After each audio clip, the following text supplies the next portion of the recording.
아들 결혼식 날 하객석 뒤편에서 쌍둥이 아이들이 뛰어들어왔습니다. 신랑인 제 아들을 향해 달려가는 그 아이들의 얼굴을 보는 순간 저는 숨이 멎었어요. 30년 전 어린 시절 아들의 얼굴이 거기 있었습니다. 똑같은 눈, 똑같은 코, 똑같은 입술. 대체 이 아이들은 누구이고 왜 제 아들에게 나타난 걸까요? 사연 시작 전 구독과 좋아요를 눌러주시면 그곳에 축복이 가득하시기를 바라겠습니다. 안녕하세요. 저는 김영자라고 합니다. 올해로 68살이 되었어요. 평생을 남편 뒷바라지와 아들 키우는 데만 바쳤는데 아들 결혼식 날 제 인생이 송두리째 뒤집어질 줄은 꿈에도 몰랐습니다. 제 기막힌 이야기를 한번 들어봐 주시겠어요? 그날 새벽 5시였습니다. 청담동의 한 메이크업숍에서 저는 거울 앞에 앉아 있었어요. 차가운 조명이 제 얼굴을 가차없이 비추고 있었습니다. 28살에 시집와서 40년을 살았어요. 그 긴 세월이 고스란히 제 얼굴에 새겨져 있더군요. 이마에서 시작된 주름이 눈가를 타고 내려와 볼까지 깊은 골을 팠습니다. 입술 양옆으로는 팔자주름이 선명했어요. 메이크업 실장이 연신 파운데이션을 두드려 발랐지만 그건 마른 눈에 물 붓기와 다를 게 없었죠. 아무리 덧칠을 해도 주름 사이로 분가루가 끼어들었습니다. 그래도 오늘은 아들 결혼식 날이었어요. 저는 시어머니가 물려주신 비단 한복을 입고 있었습니다. 진달래빛 저고리에 감색 치마였어요. 수천만 원은 좋게 나가는 옷이었지만 거울에 비친 제 모습은 어쩐지 이 화려함과 어울리지 않았습니다. 마치 낡은 옷걸이에 명품 옷을 걸어놓은 것처럼 어색하기만 했어요. 그때 복도에서 남편의 고함 소리가 울려 퍼졌습니다. 내년 칠순 잔치 전초전이다. 내 아들 결혼식에 5점 하나라도 남기면 전원 해고야. 무룡이었습니다. 69살이 된 남편은 새벽부터 비서실장에게 전화를 걸어 으름장을 놓고 있었어요. 목소리만 들으면 40살 사내 같았습니다. 실제로 남편은 나이가 믿기지 않을 정도로 건강했어요. 매일 새벽 헬스장에서 2시간씩 운동을 했고 술은 입에도 대지 않았습니다. 담배도 30살에 끊었어요. 지난주 건강검진 결과가 나왔을 때 남편은 의사 앞에서 가슴을 쫙 폈었죠. 헬스장에서 방금 펌핑한 것처럼 어깨를 으쓱거리면서요. 간 수치랑 혈압은 30살이래. 9수라고 누가 그래? 남편은 그 말을 입에 달고 살았습니다. 누구를 만나든 자신의 건강한 몸이 얼마나 자랑스러운지 떠벌리곤 했어요. 저는 그런 남편이 부럽기도 했지만 한편으로는 불안하기도 했습니다. 사람이 너무 자만하면 화를 부른다고 했으니까요. 메이크업을 마치고 신랑 대기실로 갔습니다. 아들 진우가 거기 있었어요. 34살, 한창 빛나야 할 나이인데 아들의 얼굴은 새신랑 같지 않았습니다. 피부가 흑빛이었고 눈동자는 텅 비어 있었어요. 마치 혼이 빠져나간 사람처럼 멍하니 거울만 바라보고 있더군요. 턱시도가 허수아비 옷처럼 축 늘어져 있었습니다. 저는 아들에게 다가가 넥타이를 고쳐 매주었어요. 떨리는 손끝으로 매듭을 만지작거리며 속삭였습니다. 진우야, 미안하다. 못난 어미라서. 아들은 대답이 없었습니다.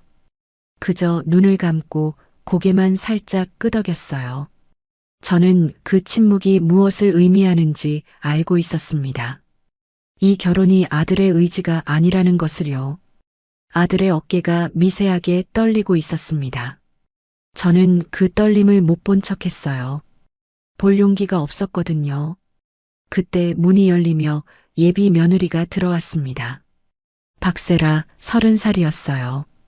국회의원 딸이라는 타이틀을 달고 다니는 여자였습니다. 세라는 저에게 눈짓으로만 까닭 인사를 하고는 곧장 메이크업 스태프에게로 걸어갔어요. 하이힐 소리가 날카롭게 바닥을 찍었습니다. 그리고 갑자기 손에 들고 있던 메이크업 브러쉬를 바닥에 내던졌어요. 피부 표현이 이게 뭐야?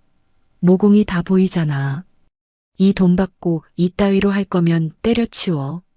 스태프는 고개를 조아리며 연신 죄송하다고 빌었습니다. 허리가 직각으로 꺾일 정도였어요. 저는 그 광경을 지켜보며 속이 뒤틀렸습니다. 저게 내 며느리가 될 여자라니. 하지만 입 밖으로는 아무 말도 나오지 않았어요. 남편 눈치가 보였거든요. 이 결혼은 남편이 사활을 건 프로젝트였으니까요. 세라가 저를 향해 돌아섰습니다. 위아래로 훑어보더니 코웃음을 치는 것이었어요. 입꼬리가 비틀어지며 올라갔습니다. 어머니, 촌스럽게 한복 색깔이 진달래색이 뭐예요? 우리 아빠 손님들 수준 떨어지게. 가슴에 비수가 꽂히는 것 같았습니다. 뺨을 맞은 것처럼 얼굴이 화끈거렸어요. 하지만 저는 웃어야 했습니다. 입술이 실룩거렸지만 애써 미소를 지었어요. 그래, 내가 촌스럽지. 어르신 손님들이 옛날 색깔 좋아하셔서 그랬다. 세라는 대꾸도 없이 휙 돌아서 나갔습니다. 저는 그 등을 바라보며 주먹을 꽉 쥐었어요. 손톱이 손바닥을 파고들었지만 아프지 않았습니다. 마음이 더 아팠으니까요. 호텔 로비에 도착했을 때 저는 숨이 막히는 것 같았습니다. 정재계 거물들이 보낸 화환이 끝도 없이 늘어서 있었어요. 국무총리, 대기업 회장들, 유명 연예인들 이름이 리본에 금박으로 새겨져 휘날렸습니다. 꽃향기가 진동했지만 제 코에는 돈 냄새와 권력의 악취만 느껴졌어요. 이건 결혼식이 아니라 정치 행사 같았습니다. 남편은 신이 나서 하객들에게 일일이 악수를 청했습니다. 어깨를 으쓱거리며 사돈의 권력을 과시하느라 바빴어요. 정작 아들의 행복은 안중에도 없는 것 같았습니다. 저는 그런 남편 옆에 서서 인형처럼 웃고 있어야 했어요. 볼 근육이 뻣뻣하게 굳어갔습니다. 그때였습니다. 호텔 입구 쪽에서 무전기 소음과 함께 소란이 일었어요. 경호 팀장이 급히 뛰어와 남편에게 보고했습니다. 이마에 땀이 송글송글 맺혀 있었어요. 회장님, 낡은 꽃배달 트럭 한 대가 진입로를 막고 있습니다. 경호원들과 실랑이 중인데 남편의 미간에 굵은 주름이 잡혔습니다. 얼굴이 벌겋게 달아오르더니 버럭 소리를 질렀어요. 목에 핏줄이 불끈 솟았습니다. 어떤 거지 같은 놈들이 감히 내 잔칫날에. 경호팀 다 보내서 당장 치워버려. 경호팀장을 비롯한 주요 인력들이 우르르 입구 쪽으로 몰려나갔습니다. 예식장 안은 순식간에 텅 비어버렸어요. 저는 불안한 마음에 창밖을 내다보았습니다. 그리고 심장이 덜컥 내려앉았습니다. 끌려나가는 트럭 짐칸에 글씨가 보였어요. 낡고 빛바랜 글씨였지만 제 눈에는 선명하게 박혔습니다. 수연꽃집. 수연이라니. 6년 전 아들이 죽고 못 살았던 그 아이 이름이었습니다. 고아원 출신이라고, 우리 집안과 어울리지 않는다고 남편이 모진 말로 쫓아낸 그 아이요. 저는 그때 안방 문 뒤에 숨어서 그 모든 광경을 지켜보기만 했었어요. 수연이가 울면서 나가는 것을, 아들이 무너지는 것을 저는 그저 지켜보기만 했었습니다. 다리에 힘이 풀렸습니다. 저는 기둥에 손을 짚고 간신히 몸을 지탱했어요. 손바닥에 식은 땀이 흥건했습니다. 설마 그 아이가 이 결혼식에 나타난 걸까요? 아니, 그럴 리가 없었습니다. 같은 이름의 다른 꽃집일 거라고 저는 스스로를 다독였어요. 하지만 가슴 한구석이 싸늘하게 얼어붙었습니다. 신부 대기실 쪽에서 숨막히는 대화가 들려왔습니다. 문틈으로 사돈과 남편의 목소리가 새어나왔어요. 사돈은 노골적으로 우리 집안의 현금 동원력만 탐내고 있었습니다.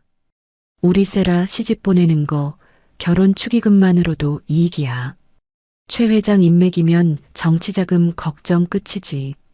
남편 역시 사돈의 정치적 배경만 계산하고 있었어요. 국회의원 사돈 두면 사업 인허가가 얼마나 수월해지겠어. 이번 재개발 사업은 따놓은 당상이야. 저는 그 대화를 들으며 속으로 비명을 질렀습니다. 이게 결혼이에요? 이건 거래지 결혼이 아니잖아요. 하지만 입 밖으로는 아무 말도 나오지 않았습니다. 저는 40년을 그렇게 살아왔어요. 입을 다물고 눈을 감고 남편 뒤에 숨어서요. 화장실 쪽에서 이상한 소리가 들렸습니다. 살금살금 다가가 문틈으로 들여다보았더니 진우가 변기를 부여잡고 헛구역질을 하고 있었어요. 얼굴이 새하얗게 질려 있었습니다. 등이 경련하듯 들썩거렸어요. 주머니에서 위장약을 꺼내 털어넣는 모습이 보였습니다. 손이 심하게 떨려서 알약 몇 개가 바닥으로 떨어졌어요. 저는 알고 있었습니다. 아들이 요즘 얼마나 힘들었는지를요. 매일 밤 아버지가 시키는 접대 술자리에 끌려다니며 폭탄주를 돌렸어요. 계약을 따오라는 아버지의 압박에 아들의 몸과 마음은 망가져가고 있었습니다. 위장은 헐었고 간은 부어올랐어요. 하지만 저는 그것도 막지 못했습니다. 늘 그랬듯이 그저 지켜보기만 했어요. 문틈 너머로요. 결혼식이 시작되기 10분 전이었습니다. 사회자의 안내 멘트와 함께 웅장한 오케스트라 연주가 시작되었어요. 바흐의 결혼 칸타타가 예식장을 가득 채웠습니다.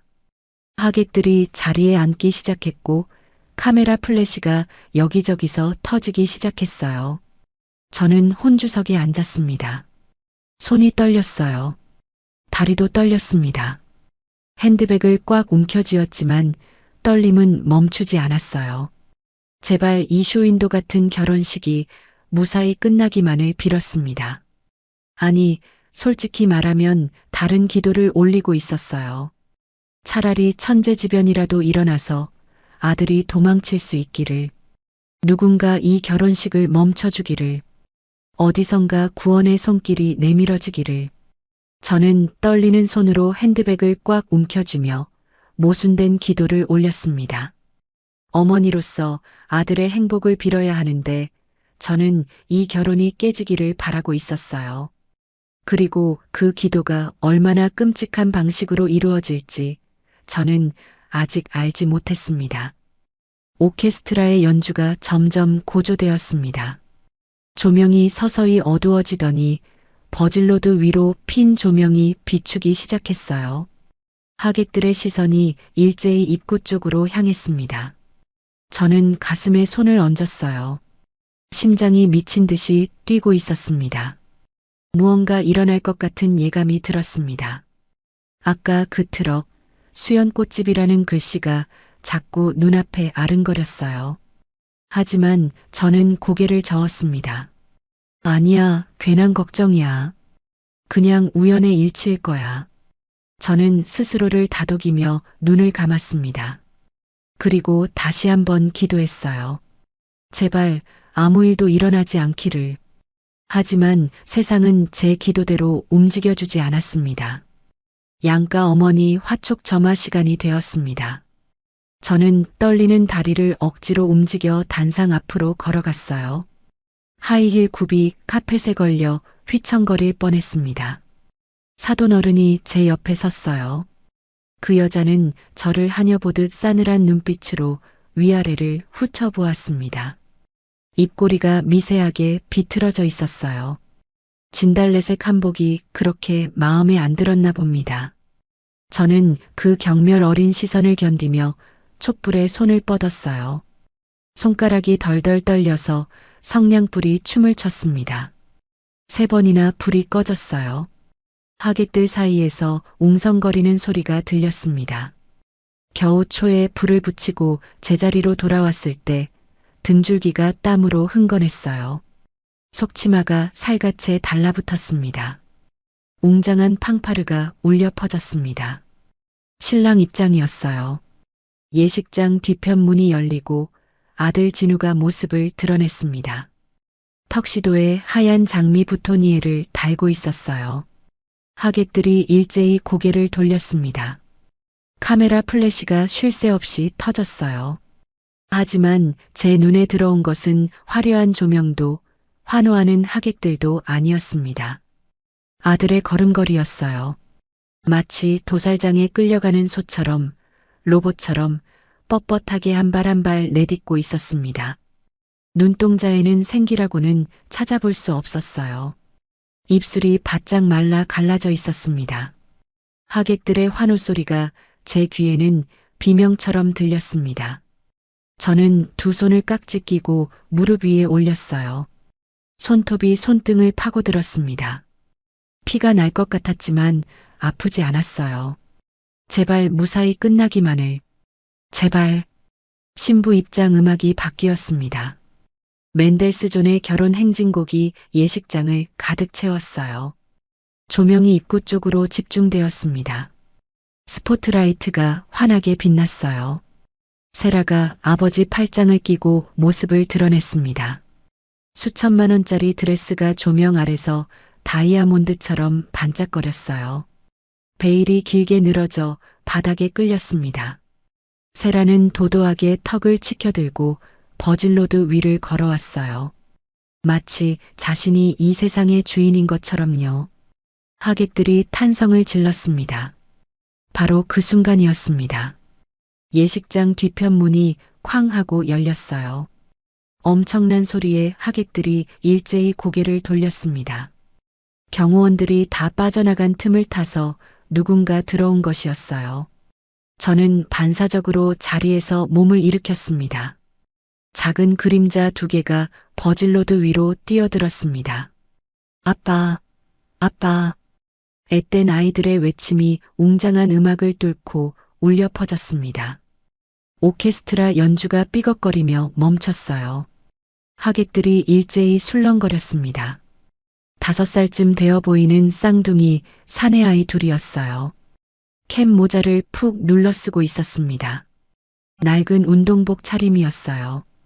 아이들은 버질로드 위를 전속력으로 달렸습니다. 작은 운동화가 빨간 카펫을 차며 탁탁 소리를 냈어요. 숨이 턱까지 차올라 헐떡거리고 있었습니다. 저는 숨이 멎는 것 같았습니다. 손으로 입을 막았어요. 아이들이 단상 근처까지 달려와 진우의 바지가랑이를 붙잡았어요.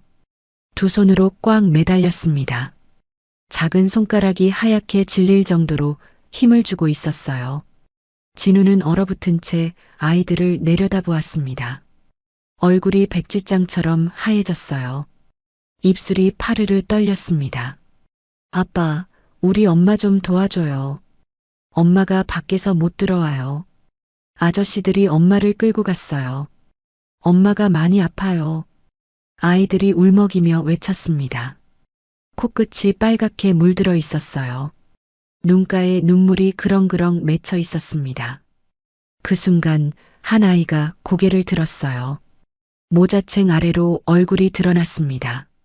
저는 그 자리에서 심장이 멈추는 줄 알았습니다. 눈매, 입술, 콧날. 어릴 적 내 아들 진우와 소름 끼치게 똑같았어요. 30년 전 앨범에서 튀어나온 것 같았습니다. 도톰한 아랫입술, 약간 치켜 올라간 눈꼬리, 오똑한 콧날까지 한치의 오차도 없이 똑같았어요. 저는 헉하며 가슴을 부여잡았습니다. 심장이 갈비뼈를 부술 듯이 쿵쾅거렸어요. 숨을 쉴 수가 없었습니다. 유전자의 힘을 확인한 순간이었어요. 저 아이들은 분명히 내 핏줄이었습니다. 남편 무룡의 얼굴이 불그락푸르락해졌습니다. 목에 핏줄이 불끈 솟아올랐어요. 관자놀이가 파르르 떨렸습니다. 지팡이를 들어 올리며 고함을 질렀어요. 저놈들 뭐야? 경호팀 뭐 하는 거야? 당장 끌어내. 하지만 경호원들은 입구에서 트럭 처리하느라 아무도 없었어요. 남편의 고함만 텅 빈 예식장에 메아리 쳤습니다. 하객들은 얼어붙은 채 구경만 하고 있었어요. 진우는 얼어붙은 채 아이들을 내려다보았습니다. 손이 부들부들 떨리고 있었어요. 너희들, 설마, 수연이가 말을 잇지 못했습니다. 6년 전 수연이 떠나던 날의 기억이 스치는 것 같았어요. 진우의 눈에 물기가 어렸습니다. 그때 신부 세라가 드레스 자락을 걷어차며 성큼성큼 다가왔습니다. 하이힐이 카펫을 쿵쿵 찍었어요. 얼굴이 분노로 일그러져 있었습니다. 눈에서 불이 났어요. 곱게 화장한 얼굴이 흉측하게 변했습니다. 도끼 어린 목소리가 터져 나왔어요. 이 거지 같은 것들은 어디서 굴러먹던 거야? 내 결혼식 망치려고 작정했어? 세라가 아이들을 향해 손을 뻗었습니다. 매니큐어 바른 손톱이 날카롭게 빛났어요. 저는 안 돼. 라고 외치려 했지만 목소리가 나오지 않았습니다. 입만 벙긋거렸어요. 몸이 돌처럼 굳어버렸습니다. 세라가 아이들을 거칠게 밀쳤습니다. 그 힘에 밀려 둘째 아이가 중심을 잃었어요. 작은 몸이 휘청거리더니 옆에 있던 화환 받침대 모서리에 머리를 쿵 찌으며 쓰러졌습니다. 둔탁한 소리가 났어요. 아! 비명소리가 터져 나왔습니다. 아이의 모자가 벗겨졌어요. 드러난 얼굴을 본 순간 저는 두 눈을 의심했습니다. 아이의 얼굴이 샛노랬어요. 조명 탓이 아니었습니다. 피부 전체가 레몬색으로 물들어 있었어요. 눈 흰자위까지 누렇게 변해 있었습니다. 심각한 황달이었어요. 명백한 병색이었습니다. 간이 제 기능을 못하고 있다는 증거였어요. 어떻게 이 지경이 될 때까지 아무도 몰랐을까요? 그리고 아이의 코에서 검붉은 피가 터져 나왔습니다. 단순한 코피가 아니었어요. 수도꼭지를 틀어놓은 것처럼 콸콸 쏟아졌습니다. 빨간 카펫 위로 핏방울이 뚝뚝 떨어졌어요. 아이가 손으로 코를 막았지만 손가락 사이로 피가 줄줄 흘러내렸습니다. 흰 셔츠가 순식간에 빨갛게 물들었어요. 멈출 기미가 전혀 없었습니다. 지혈이 안 되는 것이었어요. 식장은 순식간에 아수라장이 되었습니다. 하객들이 비명을 지르며 자리에서 벌떡 일어섰어요. 의자가 넘어가는 소리가 쿵쿵 울렸습니다. 기자들이 특종이라며 카메라를 들이밀었어요. 플래시가 미친 듯이 터졌습니다. 사도는 이게 무슨 개망신이야? 라며 얼굴을 붉혔어요. 세라는 피 묻은 드레스 자락을 보며 히스테릭하게 비명을 질렀습니다. 저는 자리에서 벌떡 일어났습니다. 다리가 후들거렸지만 몸이 먼저 움직였어요. 그때 예식장 문이 다시 열리며 한 여자가 뛰어들어왔습니다. 찢어진 옷차림에 머리카락이 산발되어 있었어요. 팔에는 멍자국이 나 있었습니다. 경호원들에게 끌려나갔다가 다시 뚫고 들어온 것이 분명했어요. 수연이었습니다. 6년 만에 보는 얼굴이었어요. 34살이 되었지만 그 눈빛만은 그대로였습니다. 절박함과 모성이 뒤섞인 눈빛이요. 수연은 피범벅이 된 아이에게 달려가 안아들었어요. 강산아, 정신 차려. 피가 안 멈춰. 강산아. 수연의 비명이 예식장을 찢었습니다. 아이를 안은 채 바닥에 주저앉아 오열했어요. 눈물과 아이의 피가 뒤섞여 흘러내렸습니다. 하얀 블라우스가 핏빛으로 물들었어요. 강산. 그게 아이의 이름이었어요. 강호와 강산. 쌍둥이 손자들의 이름이었습니다. 남편이 비틀거리며 뒷목을 잡았어요. 얼굴이 시뻘겋게 달아올랐습니다. 지팡이로 바닥을 짚으며 쓰러질 듯 휘청거렸어요. 저는 그 순간 선택을 해야 했습니다. 40년 동안 저는 늘 남편을 먼저 챙겼어요. 남편이 쓰러지면 달려가 부축했고 남편이 화를 내면 고개를 숙였습니다. 그게 제 삶이었어요. 하지만 이번은 달랐습니다. 저는 남편을 밀치고 피 흘리는 손자에게로 뛰어갔어요. 생전 처음 남편을 밀친 것이었습니다. 뒤에서 남편이 영자야 하고 외쳤지만 돌아보지 않았어요. 저는 바닥에 무릎을 꿇고 아이의 얼굴을 들여다보았습니다. 샛노란 피부, 멈추지 않는 코피, 흐릿해져가는 눈동자. 아이가 점점 축 늘어지고 있었어요. 입술이 파랗게 변하고 있었습니다. 다들 뭐해? 119 불러. 빨리. 난생 처음으로 제 입에서 고함이 터져 나왔습니다. 40년 동안 숨죽이며 살았던 제가요. 목이 찢어질 것 같았지만 상관없었어요. 누군가 허겁지겁 전화기를 꺼내 들었습니다. 아이의 작은 손이 제 손목을 붙잡았어요. 힘이 하나도 없었습니다. 차가웠어요. 아이가 흐릿한 눈으로 저를 올려다보았습니다. 할머니, 예요? 그 한마디에 제 심장이 무너져 내렸습니다. 할머니, 이 아이가 저를 할머니라고 불렀어요. 한 번도 만난 적 없는 손자가 피를 쏟으며 쓰러진 채로 저를 알아본 것이었습니다.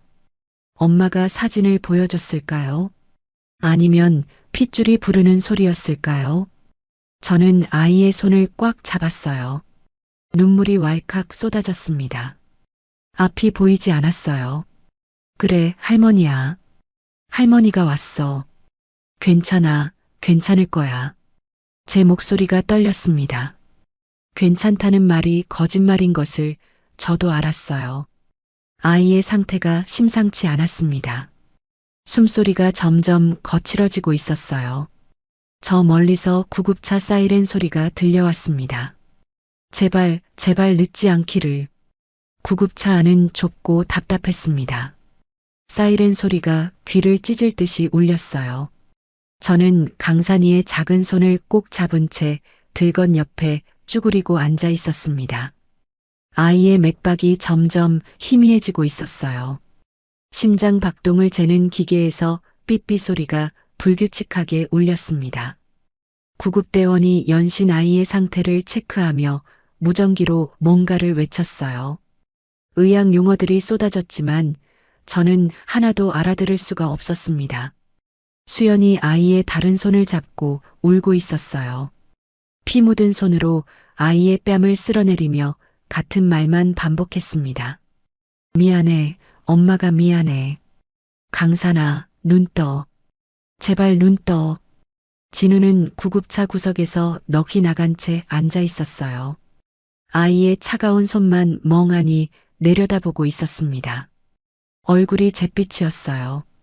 입술이 파르르 떨리고 있었지만 한마디도 하지 못했습니다.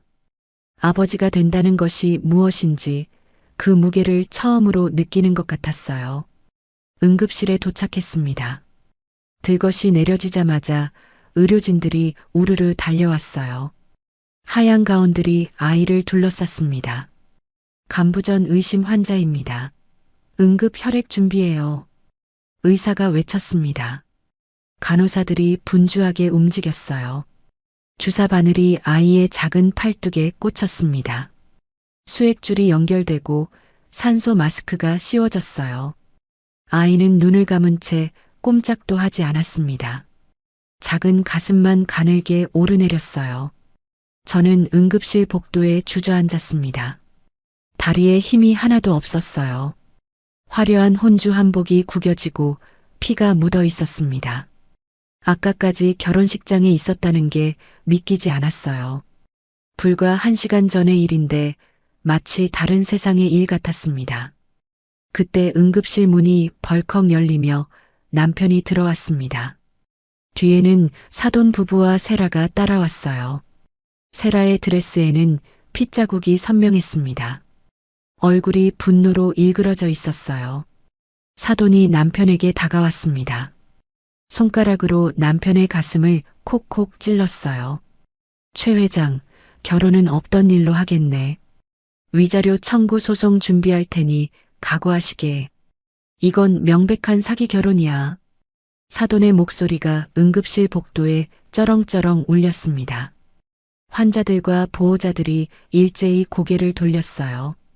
남편은 굴욕감에 입술을 깨물었습니다. 입술 사이로 피가 배어 나왔어요. 세라가 제 앞으로 성큼성큼 다가왔습니다. 하이힐 소리가 날카롭게 바닥을 찍었어요. 그녀는 허리를 숙여 제 눈을 똑바로 들여다보았습니다. 어머니, 저런 더러운 핏줄 숨겨놓고 날 속여요? 수준 떨어져서 정말.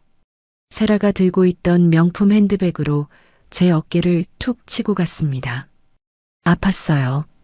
하지만 저는 아무 말도 못하고 고개만 숙였습니다. 변명할 자격이 없었어요. 저도 몰랐으니까요. 아니, 알려고 하지 않았으니까요. 사돈 일가가 떠나고 나서 응급실이 조용해졌습니다. 남편은 벽에 기대선 채 거친 숨을 몰아쉬고 있었어요. 주먹을 꽉 쥐고 있었습니다. 담당 의사가 심각한 표정으로 나왔습니다. 손에 차트를 들고 있었어요. 안경 너머로 보이는 눈빛이 무거웠습니다. 보호자 되십니까? 저는 후다닥 일어섰어요. 다리가 휘청거렸습니다. 급성 간부전입니다. 알 수 없는 원인으로 간세포가 급격히 파괴되어 기능을 거의 상실했습니다. 의사의 말 한마디 한마디가 망치로 머리를 내려치는 것 같았어요. 이미 간성혼수 초기 단계입니다. 의식이 혼미해지고 있고 혈액 응고 기능도 떨어져서 지혈이 안 되는 겁니다. 그럼 어떻게 해야 하나요? 제 목소리가 떨렸습니다. 의사가 잠시 침묵했어요. 그 짧은 침묵이 영원처럼 느껴졌습니다. 72시간 내에 간 이식을 하지 않으면 사망할 확률이 90%입니다. 72시간, 3일, 고작 3일이었습니다. 제 다리가 풀렸어요. 그 자리에 털썩 주저앉았습니다. 수연이 벽을 짚으며 비명을 삼켰어요. 진우는 두 손으로 얼굴을 감싸 쥐었습니다. 남편이 수연에게 성큼성큼 다가갔습니다. 지팡이를 들어 올렸어요. 눈에 불이 켜져 있었습니다. 내가 감히 내 아들 인생 망치려고 작정했구나. 애 데리고 쉬어하면 내가 받아줄 줄 알았어? 이 꽃뱀 같은 년아. 저는 소스라치게 놀라 남편을 말렸습니다. 남편의 팔을 붙잡았어요. 여보, 지금 그게 중요한 게 아니잖아요. 남편이 제 손을 뿌리쳤습니다. 손목이 욱신거렸어요. 하지만 저는 물러서지 않았습니다. 수연이 병원 바닥에 무릎을 꿇었어요. 이마가 차가운 타일 바닥에 닿을 정도로 깊이 엎드렸습니다. 회장님, 저 때리셔도 좋고 욕하셔도 좋습니다. 제발 강산이만 살려주세요. 살려만 주시면 아이들 데리고 당장 증발하겠습니다. 다시는 안 나타날게요. 수연의 어깨가 들썩였습니다. 흐느끼는 소리가 복도에 메아리 쳤어요. 저는 수연을 일으켜 세웠습니다. 손이 떨렸어요. 수연의 눈을 똑바로 바라보며 물었습니다. 내 손주 맞니? 진짜 내 핏줄 맞아? 수연이 품에서 꼬깃꼬깃한 종이를 꺼냈습니다. 유전자 검사 결과지였어요. 접힌 자국이 여러 개나 있었습니다. 수없이 펼쳤다 접었다 한 흔적이었어요. 저는 떨리는 손으로 그 종이를 받아들었습니다. 99.9% 친자 일치. 글자가 눈앞에서 흐릿해졌어요. 눈물이 왈칵 쏟아졌습니다. 진우가 벽을 주먹으로 쳤습니다. 쿵 하는 둔탁한 소리가 울렸어요. 손등이 까져서 피가 났지만 아랑곳하지 않았습니다. 왜 말 안 했어? 6년 동안 왜 연락 안 했어? 내가 그렇게 못 믿어왔어? 진우의 목소리가 갈라졌습니다. 울음인지 분노인지 알 수 없었어요. 수연이 고개를 들었습니다. 눈물 범벅이 된 얼굴로 입을 열었어요. 6년 전에 왔었어요. 임신 사실을 알리려고요. 저는 숨이 멎는 것 같았습니다. 그때 회장님이 저를 꽃뱀이라고 하셨어요. 돈 뜯어내려고 임신했다고요.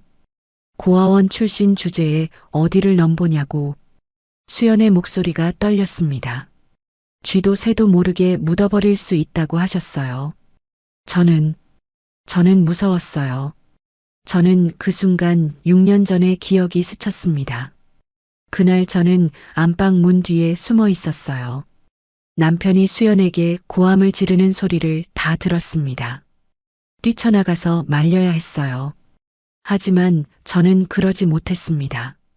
남편이 무서웠거든요. 저도 수연처럼 겁쟁이였어요. 가슴이 찢어지는 것 같았습니다. 죄책감이 파도처럼 밀려왔어요. 저 때문이었습니다. 제가 그때 나섰더라면 수연이 쫓겨나지 않았을 거예요. 손자들이 이렇게 아프지 않았을 거예요. 미안하다. 제 입에서 신음 같은 소리가 새어나왔습니다. 그때 작은 손이 제 치맛자락을 잡아당겼어요. 고개를 돌리니 첫째 강호가 서 있었습니다. 언제 왔는지 모르게 옆에 와 있었어요. 아이의 눈이 빨갛게 충혈되어 있었습니다. 볼에 눈물 자국이 말라붙어 있었어요. 할머니, 내 동생 죽어요? 내가 형아니까 내가 대신 아프면 안 돼요? 5살짜리 아이의 말이 제 가슴을 후벼 팠습니다. 저는 아이를 끌어안았어요. 작은 몸이 떨리고 있었습니다. 아이의 등을 토닥이며 말했습니다. 아니야, 안 죽어. 할머니가 꼭 살릴 거야. 그 말이 제 입에서 나왔습니다. 어떻게 살릴지도 모르면서요. 하지만 그 순간 저는 다짐했어요. 무슨 수를 써서라도 이 아이를 살리겠다고요. 남편이 강호의 얼굴을 물끄러미 바라보았습니다. 아이의 눈매와 입술이 어릴 적 진우와 똑같았어요. 핏줄에 당기는 힘은 어쩔 수 없었습니다. 남편의 눈빛이 흔들렸어요. 하지만 이내 고개를 돌렸습니다. 내 핏줄일 리 없어. 유전자 검사 조작이야. 남편이 중얼거렸습니다. 하지만 목소리에 힘이 없었어요. 자기도 믿지 않는 말을 하고 있다는 걸 아는 것 같았습니다. 병원 원무과 직원이 다가왔습니다. 손에 서류 뭉치를 들고 있었어요. 보호자분, 입원 수속과 보증금 결제 부탁드립니다. 중환자실 이용료와 수술 대기 비용 포함해서 우선 5천만 원 예치해 주셔야 합니다. 수연의 얼굴이 새하얘졌습니다. 입술이 파르르 떨렸어요. 통장 잔고가 바닥났다는 걸 저는 그 표정만 보고도 알 수 있었습니다. 저는 핸드백에서 카드를 꺼냈습니다. 남편 몰래 모아둔 비상금 카드였어요. 40년 동안 푼푼히 모은 돈이었습니다. 여기요. 이걸로 결제해 주세요. 수연이 화들짝 놀라 제 손을 붙잡았어요. 어머니, 이건 돈 걱정은 하지 마라. 지금은 애 살리는 게 먼저야. 제 목소리가 단호했습니다. 40년 만에 처음으로 제 의지대로 결정을 내린 것 같았어요. 밤이 깊어갔습니다. 오늘 밤이 고비라는 말에 우리 가족은 중환자실 유리창 앞을 떠나지 못했어요. 화려했던 혼주 한복이 구겨지고 피가 묻은 채였습니다. 저는 차가운 복도 바닥에 앉아 유리창 너머를 바라보았어요. 작은 아이가 수많은 관과 선에 연결된 채 누워 있었습니다. 가슴이 아팠어요. 저 아이가 내 손자라는 것이, 그리고 내가 그 아이를 6년 동안 모르고 살았다는 것이요. 새벽 3시 의사가 다시 나왔습니다. 저는 벌떡 일어섰어요. 온몸이 뻣뻣하게 굳어 있었습니다. 일단 고비는 넘겼습니다. 하지만 근본적인 치료 없이는 오래 버틸 수 없어요. 빨리 간 이식 공여자를 찾아야 합니다. 공여자. 그 단어가 머릿속에 박혔습니다. 누군가 간을 내줘야 한다는 뜻이었어요. 자기 몸의 일부를 떼어내서 아이에게 줘야 한다는 것이었습니다. 과연 누가 그 역할을 할 수 있을까요? 저는 유리창 너머 작은 아이를 바라보았습니다. 산소호흡기를 쓴 채 꼼짝도 않고 누워있는 모습이 눈에 밟혔어요. 제발 이 아이를 살릴 방법이 있기를. 저는 두 손을 모으고 간절히 빌었습니다. 다음 날 아침이 밝았습니다. 밤새 한숨도 못 잤어요. 병원 복도의 딱딱한 플라스틱 의자에서 꾸벅꾸벅 졸다 깨기를 반복했습니다. 허리가 끊어질 것 같았어요. 목도 뻣뻣하게 굳어서 고개를 돌릴 수가 없었습니다. 온몸이 납덩이처럼 무거웠어요. 하지만 그런 건 아무래도 좋았습니다. 중환자실 유리창 너머로 보이는 작은 아이만 신경 쓰였어요. 형광등 불빛 아래 창백하게 누워있는 모습이 자꾸 눈에 밟혔습니다. 아침 8시에 의료진 회의가 있었습니다. 담당 교수가 우리 가족을 상담실로 불렀어요. 좁은 방에 저와 남편, 진우, 수연이 빼곡히 앉았습니다. 창문도 없는 방이었어요. 공기가 무거웠습니다. 숨쉬기가 힘들었어요. 벽에 걸린 시계 초침 소리만 똑딱똑딱 울렸습니다. 담당 교수가 입을 열었어요. 흰 가운 주머니에서 펜을 꺼내 차트를 짚었습니다. 안경 너머 눈빛이 심각했어요. 소아 내사자 기증을 기다리기엔 시간이 너무 부족합니다. 가족 중에서 공여자를 찾는 게 가장 현실적인 방법이에요. 생체간 이식을 권유드립니다. 생체간 이식? 살아있는 사람의 간을 떼어내서 아이에게 옮겨 심는다는 뜻이었어요. 저는 심장이 철렁 내려앉았습니다. 손바닥에 식은 땀이 흥건하게 배어 나왔어요. 진우가 자리에서 벌떡 일어났습니다. 의자가 뒤로 밀리며 끼익 소리를 냈어요. 눈이 충혈되어 있었습니다. 밤새 울었던 것 같았어요. 볼에 눈물 자국이 얼룩져 있었습니다. 제가 하겠습니다. 제가 아빠니까 당연히 제가 해야죠. 제간 다 떼어주세요. 진우의 목소리가 떨렸지만 단호했습니다. 주먹을 꽉 쥐고 있었어요. 처음으로 유약한 아들이 아닌 아버지다운 모습을 본 것 같았습니다. 저는 가슴이 뭉클했어요. 동시에 두려웠습니다. 아들마저 수술대에 오른다고 생각하니 눈앞이 캄캄해졌어요. 수연도 손을 들었습니다. 얼굴이 창백했어요. 입술이 바짝 말라 있었습니다. 저도 검사받겠습니다. 재간이라도 쓸 수 있다면요. 의사가 고개를 끄덕였습니다. 곧바로 검사가 시작되었어요. 혈액 검사, 간 기능 검사, 복부 초음파, CT 촬영까지 몇 시간이 걸렸습니다. 저는 복도에서 서성거리며 결과를 기다렸어요. 손톱을 물어뜯다가 피가 났습니다. 손가락이 욱신거렸지만 아픈 줄도 몰랐어요. 오후 2시쯤 수연의 검사 결과가 먼저 나왔습니다. 담당 간호사가 안타까운 표정으로 고개를 저었어요. 어머니는 혈액형이 맞지 않습니다. 아이가 희귀 혈액형이라서요. A형은 공여가 불가능합니다. 수연의 얼굴이 새하얘졌습니다. 눈이 흔들렸어요. 입술이 파르르 떨렸습니다. 수연이 의사에게 매달렸어요. 무릎을 꿇을 기세였습니다. 재간이라도 억지로 껴맞추면 안 되나요? 제발이요. 저 엄만데 제가 낳은 앤데. 의사가 안타까운 표정으로 고개를 저었습니다.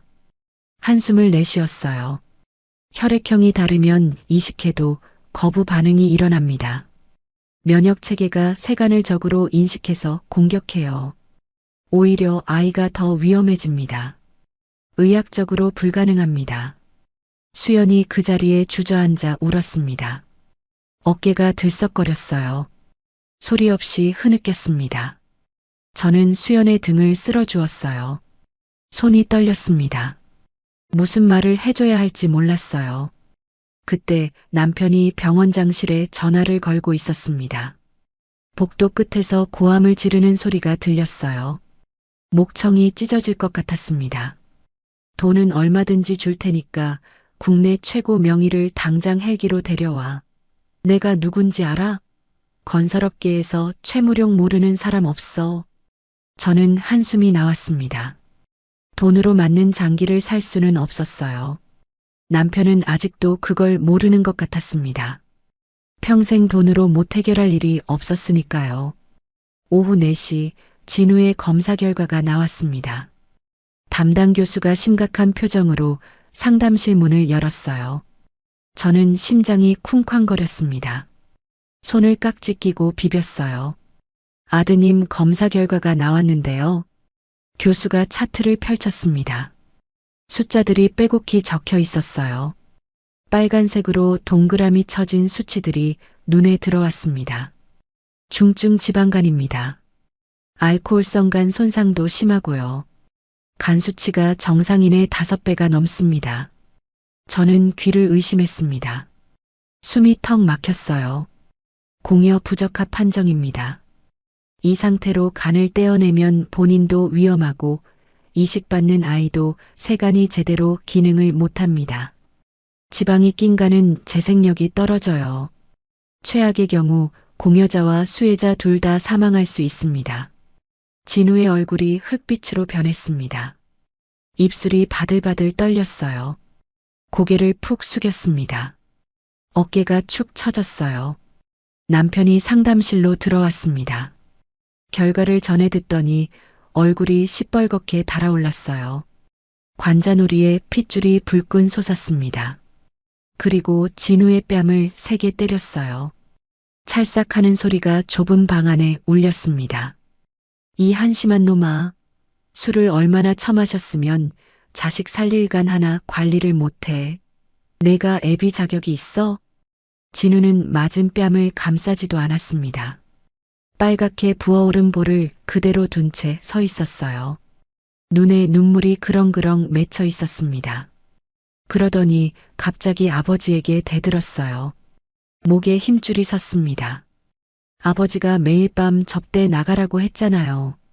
계약 따오라고 폭탄주 돌리게 했잖아요. 술 안 마시면 무능하다고 욕했잖아요. 진우의 목소리가 복도까지 쩌렁쩌렁 울렸습니다. 지나가던 간호사들이 멈춰서서 쳐다봤어요. 제간 아버지가 망가뜨린 거예요.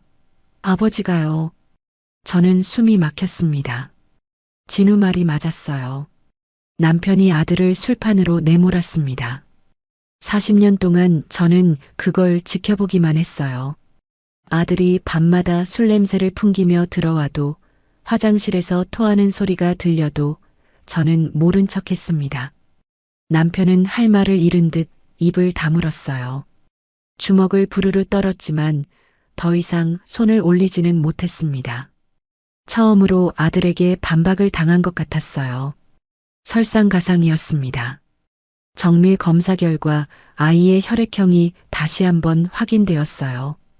희귀 혈액형, RH 음성 O형.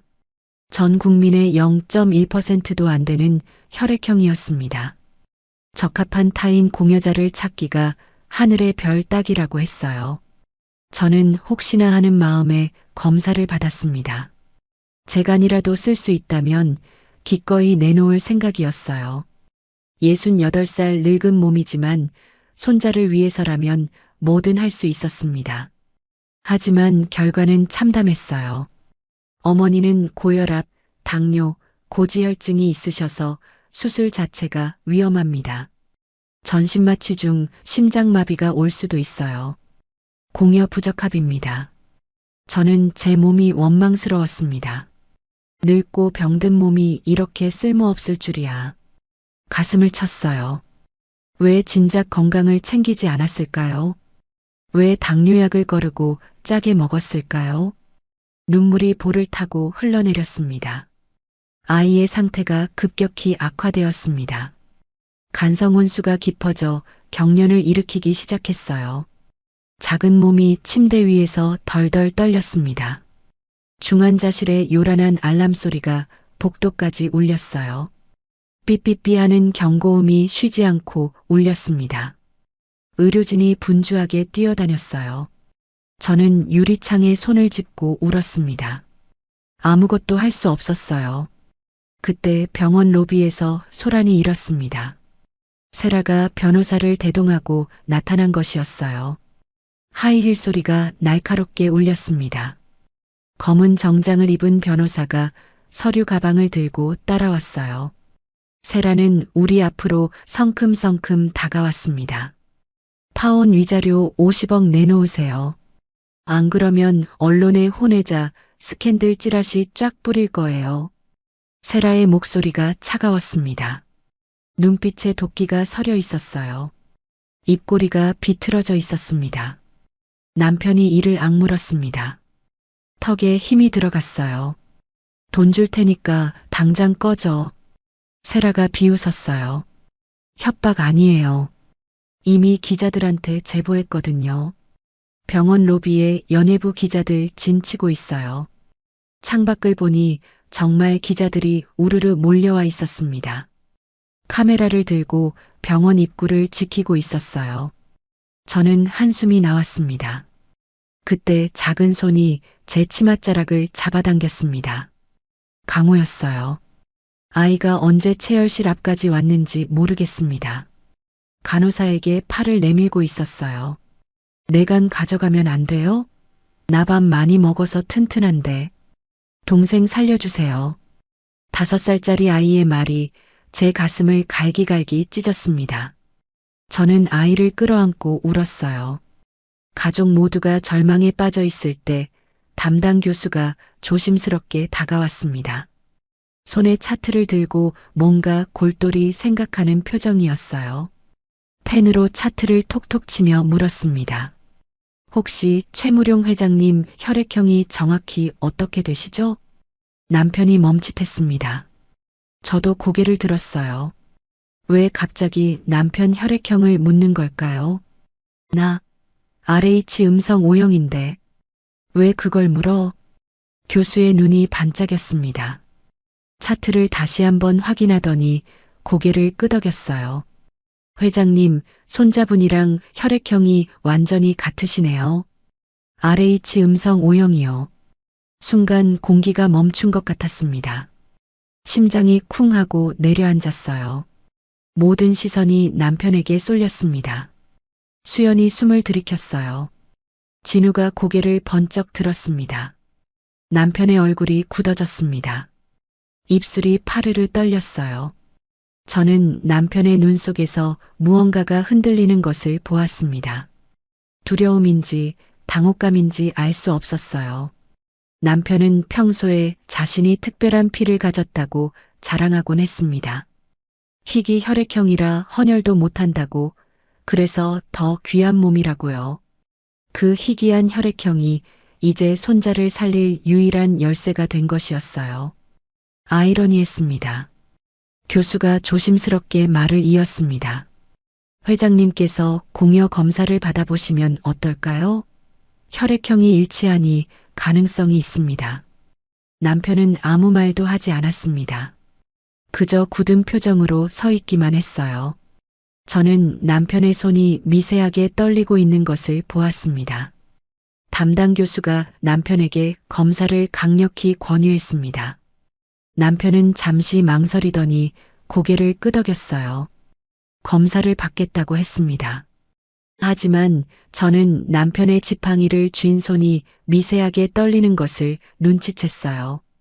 손가락 마디가 하얗게 질릴 정도로 힘이 들어가 있었습니다.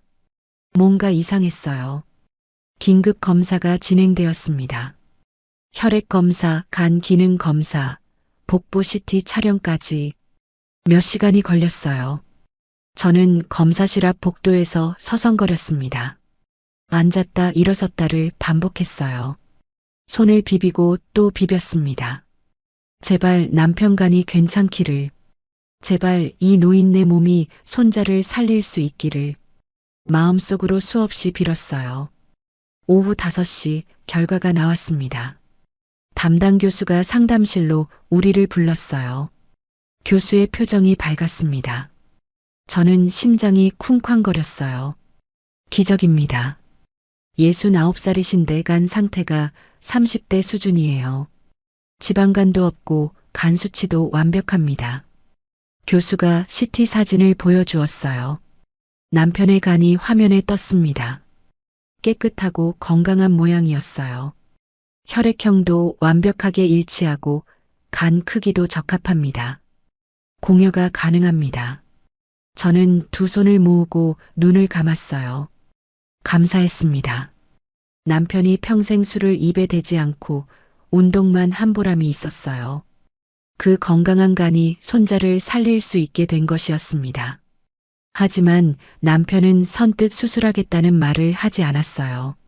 얼굴이 창백해져 있었습니다. 입술이 파르르 떨렸어요. 잠깐 화장실 좀. 남편이 자리를 피했습니다. 지팡이를 짚은 걸음이 휘청거렸어요. 저는 이상한 느낌이 들었습니다. 평소 같으면 큰 소리 뻥뻥 치면서 당장 하겠다고 나섰을 텐데요. 저는 남편을 따라갔습니다. 화장실 앞에서 발걸음을 멈췄어요. 문이 살짝 열려 있었습니다. 안에서 이상한 소리가 들렸어요. 헛구역질 소리였습니다. 저는 문틈으로 안을 들여다보았어요. 남편이 세면대를 붙잡고 있었습니다. 어깨가 들썩거렸어요. 거울에 비친 남편의 얼굴은 새하얗게 질려 있었습니다. 입술이 파랗게 변해 있었어요. 그리고 남편의 입에서 신음 같은 소리가 새어나왔습니다. 무서워. 죽기 싫어. 저는 심장이 덜컥 내려앉았습니다. 천하의 최무룡이 무섭다고 말하고 있었어요. 건설업계의 불도저라 불리던 남자가 공포에 떨고 있었습니다. 저는 그제야 깨달았어요. 남편이 왜 망설이는지를요. 40년 전의 일이 떠올랐습니다. 그때 남편은 건설 현장 붕괴 사고를 당했어요. 철근 더미에 깔려 3일간 갇혀 있었습니다. 어둡고 좁은 공간에서 죽음의 공포와 싸웠어요. 구조되었을 때 남편은 반쯤 미쳐 있었습니다. 수차례 수술을 받았어요. 그때부터 남편은 병원 냄새만 맡아도 식은땀을 흘렸습니다. 수술실 조명, 마취 냄새, 좁은 공간. 그 모든 것이 남편에게 트라우마였어요. 저는 그때 매일 병원에서 남편 곁을 지켰습니다. 남편이 악몽에 시달리며 비명을 지를 때마다 손을 잡아주었어요. 제발 살려달라고 빌었습니다. 그리고 남편은 살아났어요. 저는 화장실 문 앞에서 한 발짝 물러섰습니다. 가슴이 아팠어요. 남편의 공포를 이해할 수 있었습니다. 하지만 저 안에 죽어가는 손자가 있었어요. 남편이 화장실에서 나왔습니다. 얼굴에 물기가 묻어 있었어요. 세수를 한 모양이었습니다. 저와 눈이 마주쳤어요. 남편은 잠시 당황한 표정을 지었다가 이내 얼굴을 굳혔습니다. 그때 진우가 달려왔습니다. 남편 앞에 무릎을 꿇었어요. 이마가 바닥에 닿을 정도로 깊이 엎드렸습니다. 아버지, 한 번만 살려주세요. 제가 평생 아버지 개처럼 살게요. 회사도 시키는 대로 다 할게요. 제발이요. 진우의 어깨가 들썩거렸습니다. 흐느끼는 소리가 복도에 울렸어요. 남편은 아들을 내려다보았습니다. 입술이 실룩거렸어요. 뭔가 말하려다 멈추기를 반복했습니다. 그러더니 갑자기 버럭 소리를 질렀어요. 나보고 죽으란 소리냐? 이 늙은 게 수술받다 잘못되면 너희들이 책임질 거야? 나 아직 할 일 많아. 남편이 지팡이로 바닥을 쾅 내리쳤습니다. 그리고 휙 돌아서 복도 끝으로 걸어갔어요. 뒷모습이 흔들렸습니다. 저는 알았어요. 저게 본심이 아니라는 것을요. 남편은 무서운 것이었습니다. 죽음이 무서운 것이었어요. 하지만 그 공포를 인정하기 싫어서 화를 내는 것이었습니다. 밤이 깊었습니다. 저는 병원 옥상으로 올라갔어요. 남편이 거기 있을 것 같았습니다. 예감이 맞았어요. 남편이 벤치에 홀로 앉아 있었습니다. 피우지도 못하는 담배를 입에 물고 있었어요. 라이터만 만지작거리고 있었습니다. 손이 덜덜 떨려서 불을 붙이지도 못하는 것 같았어요. 저는 남편 옆에 앉았습니다. 아무 말도 하지 않았어요. 차가운 밤바람이 불었습니다. 머리카락이 휘날렸어요. 멀리 서울 시내의 불빛이 반짝거렸습니다. 별처럼 빛나고 있었어요. 밤하늘에는 진짜 별도 떠 있었습니다. 40년 전 신혼 때 같이 봤던 그 별들이었어요. 한참을 그렇게 앉아 있었습니다. 서로 아무 말도 하지 않았어요. 바람 소리만 들렸습니다.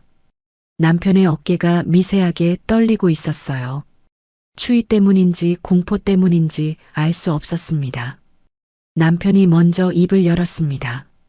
목소리가 갈라졌어요. 평소에 우렁찬 목소리가 아니었습니다. 40년 전, 철근에 깔려 있을 때 말이야. 3일 동안 어둠 속에 있었어. 숨도 못 쉬고 움직이지도 못하고 위에서 콘크리트 가루가 계속 떨어졌어. 죽는 줄 알았어. 저는 가만히 들었습니다. 손을 뻗어 남편의 손등을 살짝 잡았어요. 그때 내가 매일 와서 내 손 잡아줬잖아. 제발 살아달라고 울면서 빌었잖아. 병실에서 밤새 내 곁에 있었잖아. 그래서 버틴 거야. 내가 있어서 버틴 거야. 남편의 눈에 물기가 어렸습니다. 근데 이번엔 내가 다시 그 어둠 속으로 들어가야 해. 수술대 위에 누우면 또 그때 생각이 나. 마취되면 다시는 못 깨어날 것 같아. 남편의 어깨가 떨렸습니다. 천하의 최무룡이 울고 있었어요. 40년 만에 처음 보는 남편의 눈물이었습니다. 내가 지은 죄가 많아서 벌 받는 거다. 수연이 내쫓은 벌, 너 고생시킨 벌, 진우술판에 내몬 벌. 저는 남편의 떨리는 손을 두 손으로 감싸 쥐었습니다. 손이 얼음장처럼 차가웠어요. 당신, 제 목소리가 떨렸습니다. 하지만 또렷하게 말했어요. 죽는 게 무서운 거 알아요. 하지만 저 아이 죽으면 당신 평생 그 죄책감 때문에 살아서도 지옥일 거예요. 남편이 고개를 들었습니다. 눈가가 붉었어요. 40년 전에 당신 살려달라고 빌었던 내 기도, 이번엔 당신이 들어줘요. 당신 간으로 손자 살리면 그동안 지은 죄 다 씻는 거예요. 당신이 돈 버는 기계가 아니라 진짜 가장이 되는 거예요. 남편은 아무 말도 하지 않았습니다. 고개를 떨구고 한참을 그렇게 앉아 있었어요. 그때 휴대폰이 울렸습니다. 중환자실에서 온 전화였어요. 저는 후다닥 받았습니다. 보호자분, 빨리 내려오세요. 화나가 심정지가 왔습니다. 저는 숨이 멎는 것 같았어요. 남편과 함께 계단을 뛰어내려갔습니다. 중환자실 앞은 아수라장이었어요. 의료진들이 강산이 침대 주위에 몰려 있었습니다. 심폐소생술을 하고 있었어요. 작은 가슴을 쿵쿵 눌렀습니다. 기계에서 경고음이 미친 듯이 울렸어요. 제세동기 준비. 의사가 외쳤습니다. 전기 충격이 가해졌어요. 아이의 작은 몸이 튀어 올랐습니다. 저는 유리창에 매달려 울었습니다. 제발, 제발. 수연은 바닥에 주저앉아 오열했어요. 진우는 벽에 머리를 박으며 괴로워했습니다. 1분이 지났어요. 2분이 지났습니다. 시간이 영원처럼 느껴졌어요. 그때 기계에서 규칙적인 소리가 들리기 시작했습니다. 삐삐, 삐삐. 심장 박동이 돌아온 것이었어요. 맥박 돌아왔습니다. 간호사가 외쳤어요. 저는 그 자리에 털썩 주저앉았습니다. 온몸에 힘이 풀렸어요. 남편이 유리창 너머를 바라보았습니다. 산소호흡기에 의지한 작은 아이. 가슴에 붙은 전극 패치. 수많은 관과 선에 연결된 작은 몸. 남편의 눈에서 눈물이 흘러내렸어요. 그러더니 남편이 지팡이를 바닥에 내던졌습니다. 쨍그랑 소리가 났어요. 남편이 담당 교수에게 성큼성큼 걸어갔습니다. 걸음이 휘청거렸지만 멈추지 않았어요. 내간 떼어가시오. 최대한 빨리. 대신 나 수술하다 죽게 하면 병원 문 닫게 할 거요. 남편의 목소리가 떨렸습니다. 하지만 단호했어요. 턱에 힘이 들어가 있었습니다. 나 아직 살 날 많이 남았소. 손자 크는 거 봐야 하니까.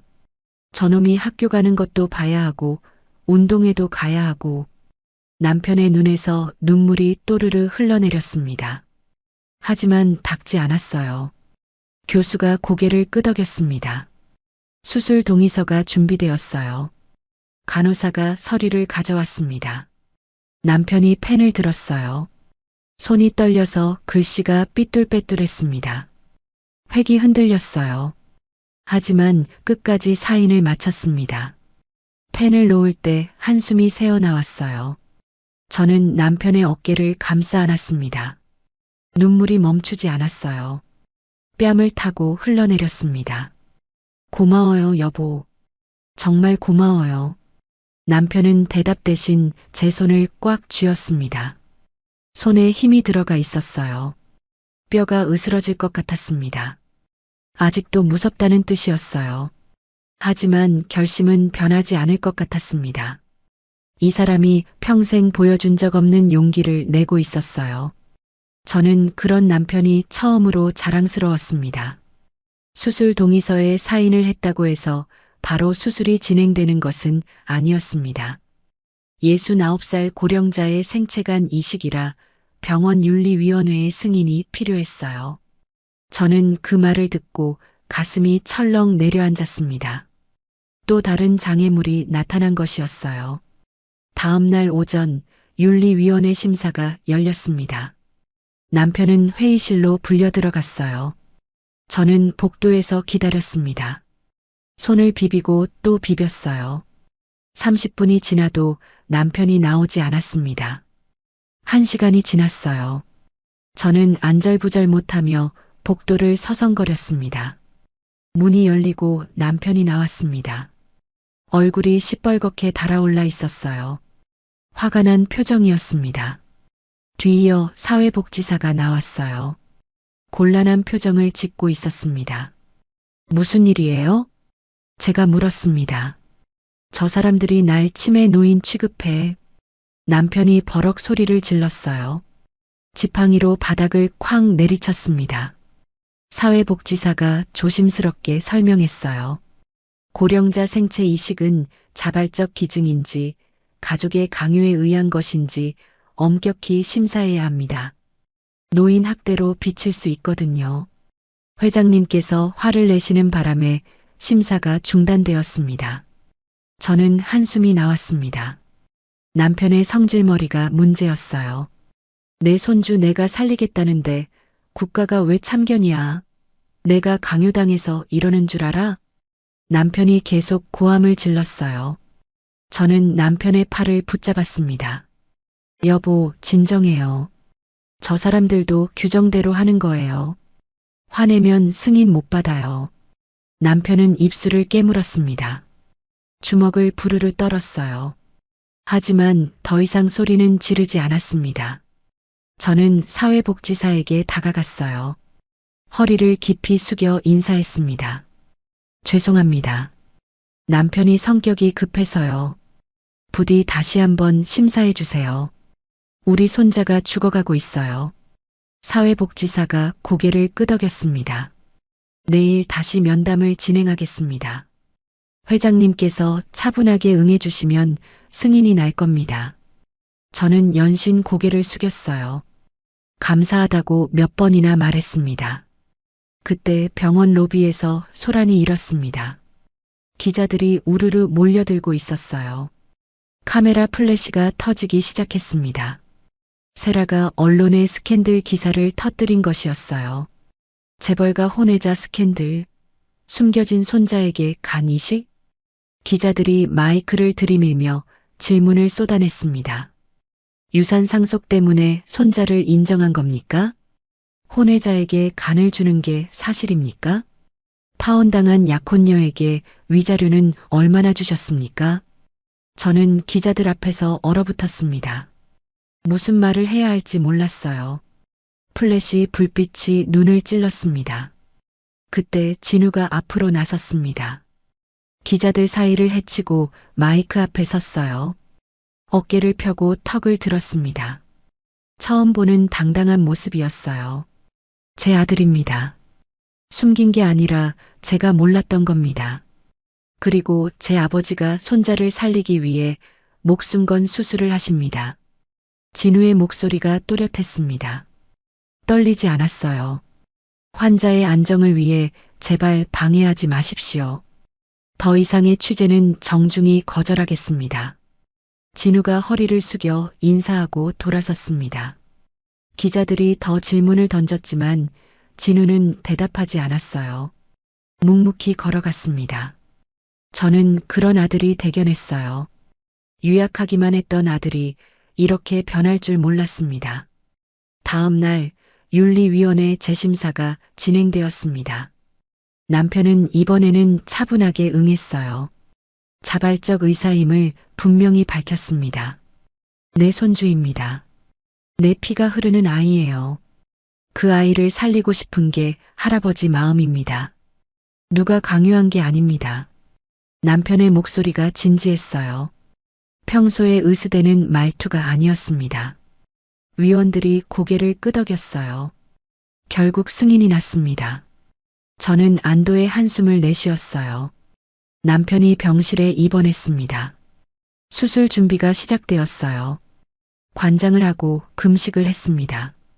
혈액 검사를 다시 하고 심전도를 찍었어요. 남편의 신경이 극도로 예민해졌습니다. 간호사가 주사를 놓으러 오면 짜증을 부렸어요. 밥을 못 먹으니 더 예민해졌습니다. 평소 양복만 입던 건장한 남편이 환자복을 입으니 달라 보였어요. 줄무늬 환자복이 남편의 어깨를 더 좁아 보이게 했습니다. 링거를 꽂으니 순식간에 힘없는 노인처럼 보였어요. 팔뚝에 꽂힌 바늘이 유난히 크게 보였습니다. 저는 그 모습에 가슴이 아렸어요. 이 사람이 내일 수술대에 오르는구나. 배를 가르고 간을 떼어내는구나. 생각만 해도 눈물이 났습니다. 그때 병실 문이 살짝 열렸습니다. 작은 얼굴이 빼꼼 내밀었어요. 강호였습니다. 손에는 꼬깃꼬깃한 편지와 낡은 로봇 장난감이 들려 있었어요. 아이가 쭈뼛쭈뼛 들어왔습니다. 할아버지. 강호가 작은 목소리로 불렀어요. 남편이 고개를 돌렸습니다. 이거 줄게요. 내 동생 살려주세요. 아프게 해서 미안해요. 할아버지 아프지 마요. 강호가 로봇 장난감을 남편 침대에 올려놓았어요. 아이가 제일 아끼던 장난감이었습니다.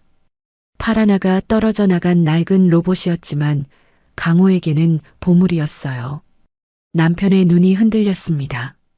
입술이 실룩거렸어요. 남편이 강호에게 손짓했습니다. 이리 와. 올라와 봐. 강호가 침대 위로 올라갔어요. 남편이 어색하게 아이를 안았습니다.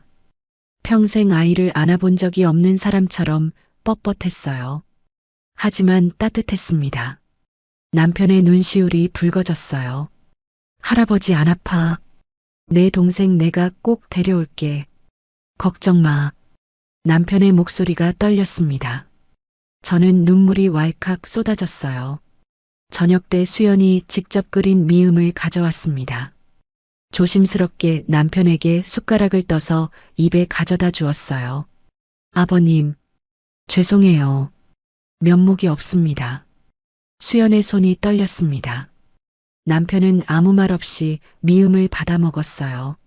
숟가락이 입에 닿을 때마다 묵묵히 삼켰습니다. 그릇을 다 비우고 나서 투덜거렸어요.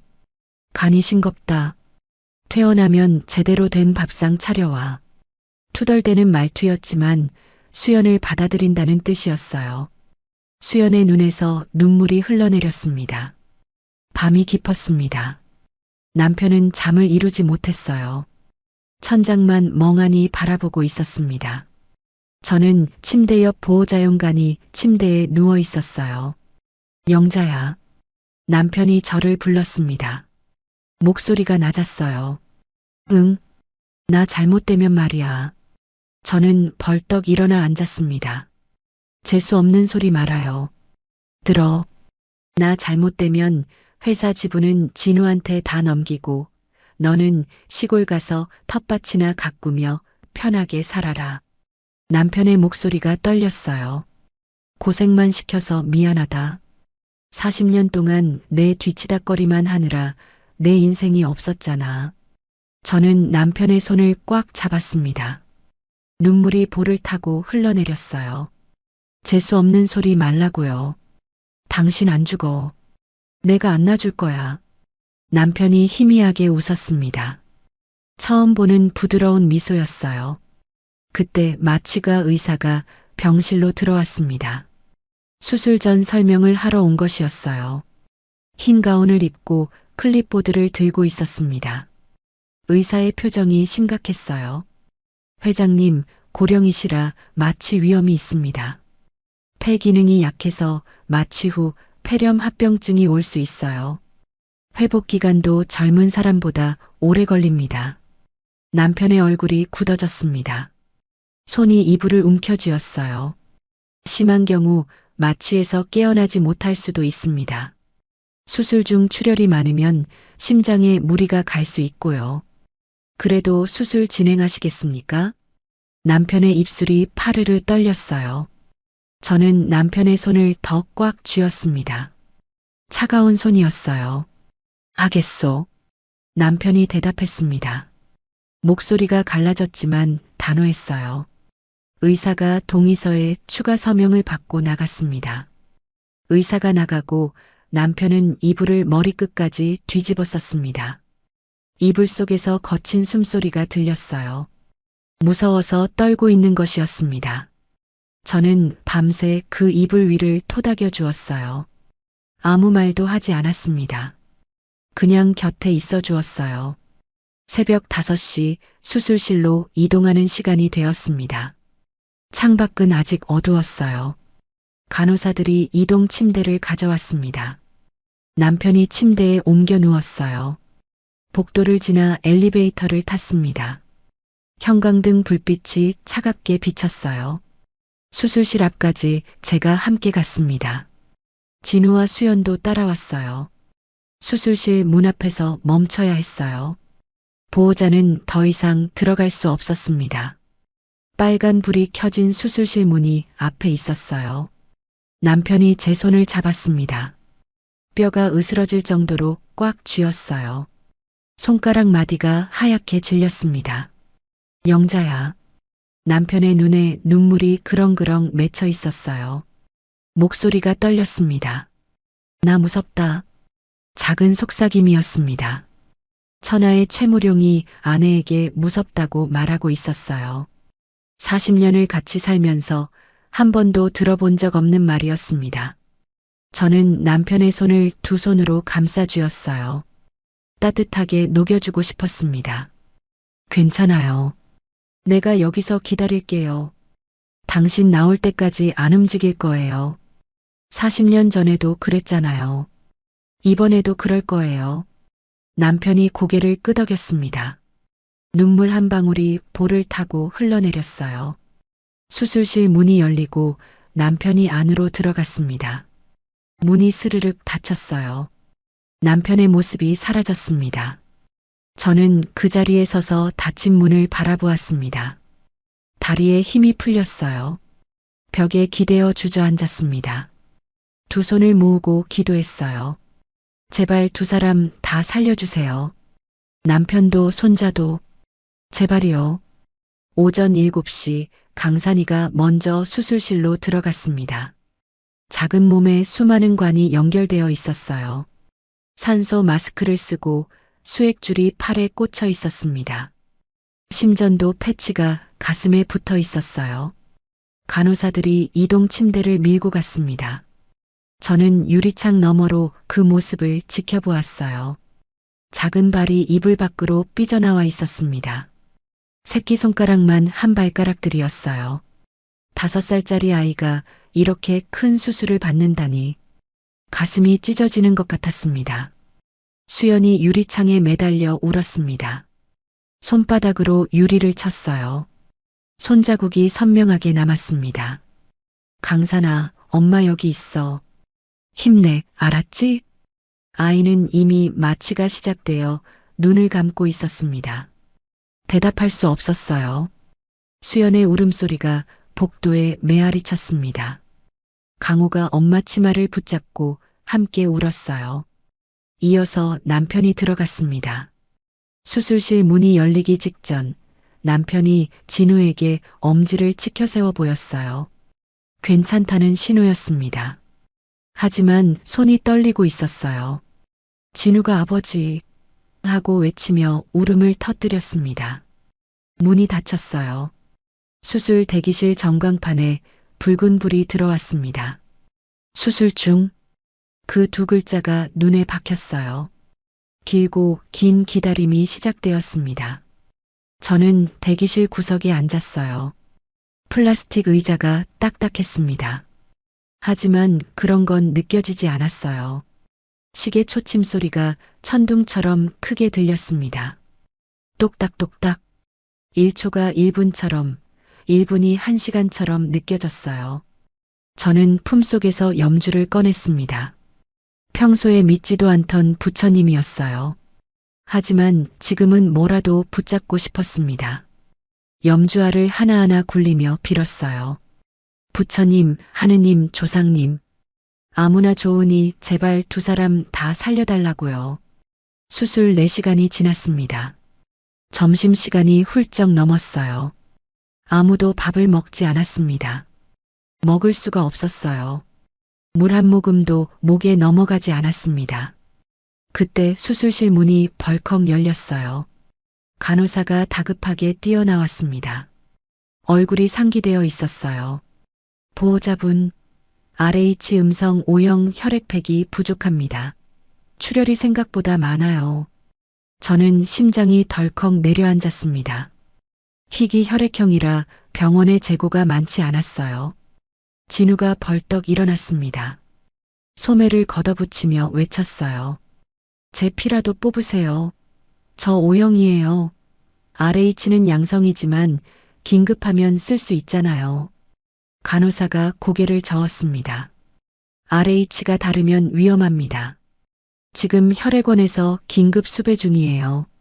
저는 두 손을 모으고 빌었어요. 제발, 제발.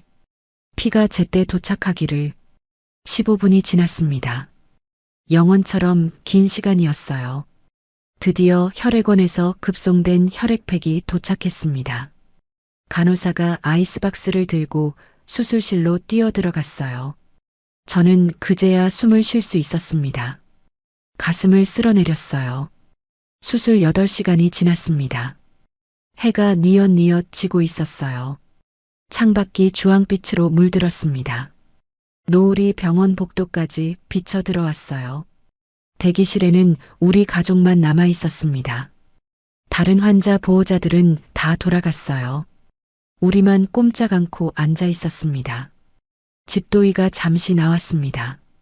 수술복이 땀에 젖어 색이 변해 있었어요. 등에 땀 자국이 선명했습니다. 마스크를 내리고 말했어요. 목소리가 지쳐 있었습니다. 간 분리는 잘 됐습니다. 회장님 간을 아이에게 연결하는 중이에요. 저는 고개를 끄덕였어요. 조금은 안심이 되었습니다. 그런데 회장님 혈압이 불안정합니다. 고령이라 혈관이 약해서 지혈에 시간이 걸려요. 조금 더 지켜봐야 합니다. 가슴이 또 철렁 내려앉았어요.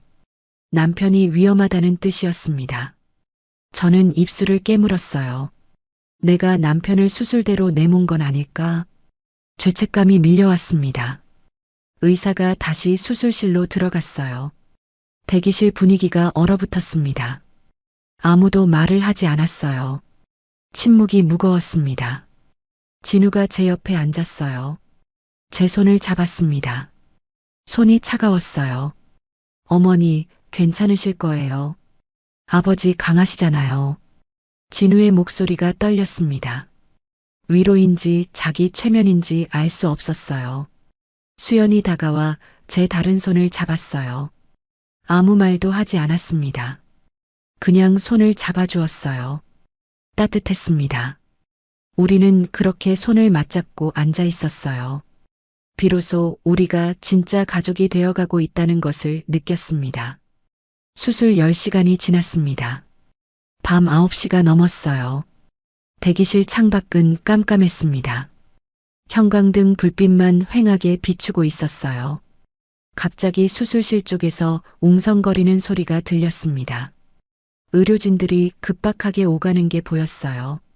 저는 벌떡 일어났습니다. 심장이 쿵쾅거렸어요. 무슨 일이에요? 무슨 일이 생긴 거예요? 저는 간호사에게 달려갔어요. 목소리가 떨렸습니다. 간호사가 손을 들어 저를 진정시켰어요. 잠깐 기다려주세요. 확인 중입니다. 저는 제자리에 서서 발을 동동 굴렀어요. 1분이 1시간처럼 느껴졌습니다. 머릿속으로 온갖 나쁜 상상이 스쳐 지나갔어요. 남편이 심장마비라도 일으킨 걸까? 손자가 출혈이 멈추지 않는 걸까? 잠시 후 간호사가 돌아왔습니다. 강산 환아 쪽에서 혈관 연결 부위에 문제가 있었어요. 지금 수술팀이 잡고 있습니다. 회장님은 안정적이에요. 저는 그 자리에 주저앉았어요.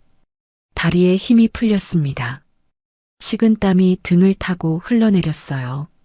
저는 핸드백에서 낡은 일기장을 꺼냈습니다. 40년 전 남편이 사고로 병원에 입원했을 때 쓴 일기였어요. 제가 몰래 보관해 온 것이었습니다. 남편 글씨가 삐뚤빼뚤하게 적혀 있었어요. 살아남았다. 가족을 위해 다시 일어서겠다. 영자와 진우를 지키겠다. 저는 그 문장을 읽으며 눈물을 흘렸어요. 40년 전 남편도 이렇게 두려웠을 겁니다. 그래도 버텼어요. 이번에도 버텨줄 거라고 믿었습니다. 밤 11시가 넘었습니다. 드디어 수술실 문이 열렸어요. 집도이가 나왔습니다. 수술복이 땀범벅이었어요. 마스크 자국이 얼굴에 깊이 파여 있었습니다. 12시간 넘게 서서 수술을 한 것이었어요. 다리가 부들부들 떨리는 게 보였습니다. 저는 숨을 멈추고 의사를 바라보았습니다. 심장이 터질 것 같았어요. 머릿속이 하얘졌습니다.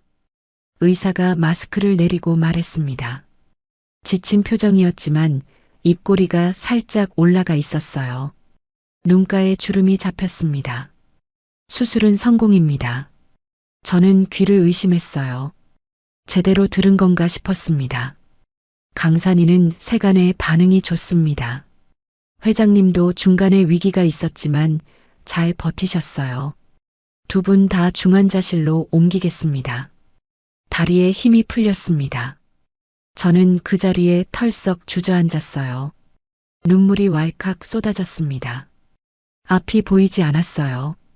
수연이 바닥에 무릎을 꿇고 오열했습니다. 진우가 벽에 기대어 울었어요. 어깨가 들썩거렸습니다. 감사합니다. 감사합니다. 저는 의사에게 연신절을 했어요. 무릎이 바닥에 닿았습니다. 40년 넘게 남에게 허리 숙여본 적 없는 제가 바닥에 엎드려 절을 했습니다. 잠시 후 남편이 이동 침대에 실려 나왔습니다. 산소 마스크를 쓰고 있었어요. 얼굴이 창백하게 질려 있었습니다. 눈은 감고 있었어요. 하지만 모니터에 찍힌 심박수가 규칙적으로 뛰고 있었습니다. 삐삐 삐삐 생명의 소리였어요. 저는 이동 침대 옆을 따라 걸었습니다. 남편의 손을 잡았어요. 차가웠지만 맥박이 느껴졌습니다. 살아있었어요. 우리 남편이 살아있었습니다. 고생했어요, 여보. 정말 고생했어요. 저는 남편의 손등에 입술을 대었습니다. 눈물이 남편의 손 위로 떨어졌어요. 이어서 강산이도 나왔습니다. 작은 몸에 붕대가 감겨 있었어요. 하지만 얼굴빛이 달라져 있었습니다. 샛노랗던 황달기가 조금 가신 것 같았어요. 의사가 말한 대로 세간이 반응을 하고 있는 것이었습니다. 수연이 아이의 침대를 따라가며 울었어요. 강산아, 엄마 여기 있어. 이제 다 끝났어. 이제 괜찮아. 저는 중환자실 유리창 앞에 섰습니다. 안에서 남편과 손자가 나란히 누워 있었어요. 할아버지와 손자가 같은 공간에서 회복을 기다리고 있었습니다. 남편의 간 일부가 손자의 몸속에서 새 생명을 시작하고 있었어요. 밤이 깊었습니다. 저는 유리창 앞을 떠나지 못했어요. 다리가 아팠지만 앉을 수 없었습니다. 두 사람이 눈을 뜰 때까지 지켜보고 싶었어요. 새벽 3시 남편이 처음으로 눈을 떴습니다. 마취에서 깨어난 것이었어요. 흐릿한 눈으로 주위를 둘러보았습니다. 천장의 형광등을 바라보다가 고개를 돌렸어요. 저와 눈이 마주쳤습니다. 남편의 입술이 달싹거렸어요. 산소 마스크 때문에 소리는 들리지 않았습니다. 하지만 저는 읽을 수 있었어요. 40년을 함께 살았으니까요. 애는 살았냐? 저는 고개를 끄덕였어요. 눈물이 볼을 타고 흘러내렸습니다. 유리창에 손을 짚고 큰 소리로 말했어요. 네, 살았어요. 당신이 살렸어요. 장하다, 최무룡. 남편이 희미하게 웃었습니다. 눈가에 주름이 잡혔어요. 안심한 표정이었습니다. 그리고 다시 눈을 감았어요. 편안한 얼굴이었습니다. 평생 본 적 없는 평화로운 표정이었어요. 저는 유리창에 이마를 대고 울었습니다. 감사했어요. 하늘에, 의사 선생님에게, 그리고 남편에게 모든 것이 감사했습니다. 40년 동안 원망하고 서러웠던 마음이 눈물과 함께 씻겨 내려가는 것 같았어요. 수술 후 일주일이 지났습니다. 남편과 강산이 모두 중환자실에서 일반 병실로 옮겨졌어요. 같은 병실을 쓰게 해달라고 부탁했습니다. 병원 측에서는 처음에 난색을 표했어요. 성인 환자와 소아 환자가 같은 병실을 쓰는 건 이례적이라고 했습니다. 하지만 제가 사정을 설명하니 특별히 허락해 주었어요. 할아버지와 손자가 나란히 침대에 누워 회복을 기다렸습니다. 남편은 수술 부위가 아직 아팠지만 투덜대지 않았습니다. 예전 같으면 아프다고 난리를 쳤을 거예요. 간호사한테 호통도 치고 제게 불평도 했을 겁니다. 하지만 이번에는 달랐어요. 오히려 강산이 침대 쪽만 바라보았습니다. 아이가 힘들어하면 간호사를 부르라고 호들갑을 떨었어요. 평생 자식에게도 안 해본 행동이었습니다. 강산이는 놀라운 회복력을 보여주었습니다. 아이들은 원래 그렇다고 의사가 말했어요. 세간이 몸에 적응하는 속도가 어른보다 훨씬 빨랐습니다. 황달기가 빠지고 얼굴에 혈색이 돌았어요. 눈동자가 맑아졌습니다. 어느 날 오후 강산이가 처음으로 침대에서 일어나 앉았습니다. 작은 손으로 배를 만지며 고개를 갸웃거렸어요. 할아버지 간이 여기 있어요? 남편이 피식 웃었습니다. 그래, 할아버지 간 한 조각이 내 뱃속에 들어가서 열심히 일하고 있어. 강산이가 배를 토닥토닥 두드렸어요. 할아버지 가나, 고마워. 열심히 일해줘. 저는 그 모습을 보며 눈물이 났습니다. 웃음이 나면서 울음이 났어요. 이렇게 평화로운 순간이 올 줄 몰랐습니다. 수술 후 보름이 지났습니다. 남편이 먼저 퇴원했어요. 아직 완전히 회복된 건 아니었지만 집에서 요양하기로 했습니다. 강산이는 일주일 더 입원해야 했어요.